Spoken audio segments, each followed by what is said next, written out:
quarter to give us some life. Obviously, Kelly played, arguably his best game on both ends of the floor. EP off the bench did amazing, impacting the game. Obviously, Draymond's energy, guarding AD, forcing him into tough shots. And we obviously, made some momentum in that second half to just give us a chance. And then very similar to the Clipper game earlier, carried that momentum down the stretch, made a couple big shots, and was a big win for us considering how it started. This game tonight kind of capped off a really tough stretch for you guys against playoff teams. What does that do for your guys' confidence? Not just winning the way you guys did, but beating a team like the Lakers. It's just a step in the right direction, but we have to be able to put a couple of these together in a row. And they're all learning lessons in terms of the caliber of team that you're playing at that, at the top of the West that's been established, has been there before, and good measuring stick for us. So 7-6, we're obviously, in a good position, but we have to be able to put a couple of these in a row to really prove that this is who we can be and who we are. And, that's the challenge in this league. Every night, no matter who you're playing, you got to really fight for a win. Steph, Chris Alvarez from ABC7.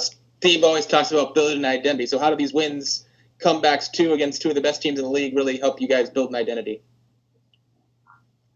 It proves we're capable, but it's also done the opposite when you kind of have a game like Denver where you don't have anything going because you're building expectations of how you're supposed to play.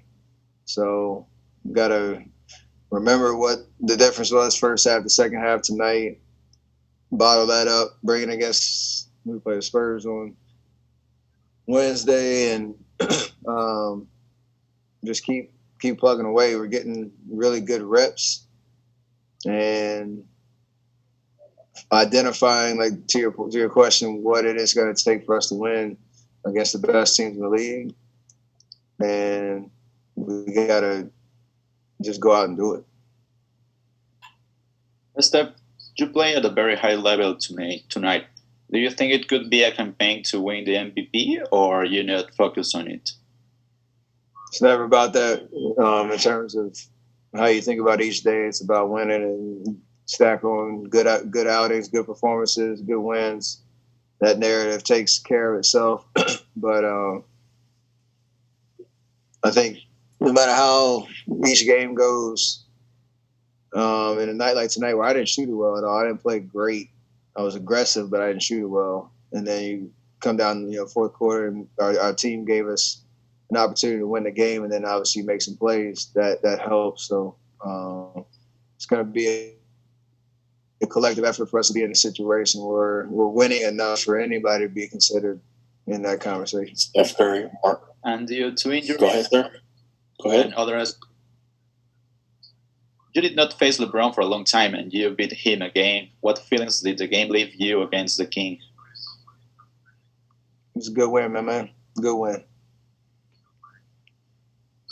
Thanks. When you got the ball at the top, how do you decide I'm gonna take my man ISO or I'm gonna call a pick and invite the trap?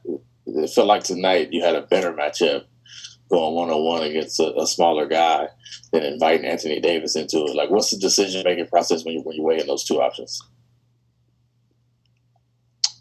It's just a feeling. I think most of the time before the defense gets set, it's much better to try to go and beat, that one guy off the dribble, and then you can see where the help is a little bit clearer, and the help might be a little later. But if we're trying to get the ball moving a little bit, that pick and roll where I can still be aggressive, look to shoot, but then the dominoes start to fall when you draw two, make the first good pass out, and then we have an advantage on the backside. I think we got to finish quarters of last possessions, under 24 seconds, where I know the trap's coming, but try to beat it beforehand. Those are, I think, where we can get a little bit better. I got stuck in the third quarter on that, but other than that, it's just a feel and just being decisive about, game to game where the help's coming from. And tonight they had a couple bigs out there most of the time, so I like that advantage. Hi, Steph. Carlos Ramirez, NBC Bay Area and Telemundo. Congrats on the win. Steve said he expected to see good things tonight after 2 good practices. Did you see anything specific on the court tonight that reflected the 2 days you had here in practice in Chase Center? The biggest thing was offensively, we were moving the ball a lot better, not getting stagnant. We worked on, that approach last 2 days and just trying to be this science of making an easy pass and not letting the ball stick and everybody just standing around looking, not knowing what to do. We have a lot of guys that can be threats if the ball is moving and defense is reacting.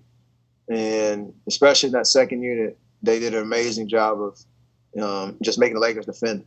And I don't care how good your defense is, when you have to make reads and close out and, we're able to drive and kick and keep them on their heels, that's going to be to our advantage. The Denver game, it was the exact opposite. So that was a big factor for us, especially in the second half. Steph, as a competitor, how much do you love playing in games like this and big comeback wins?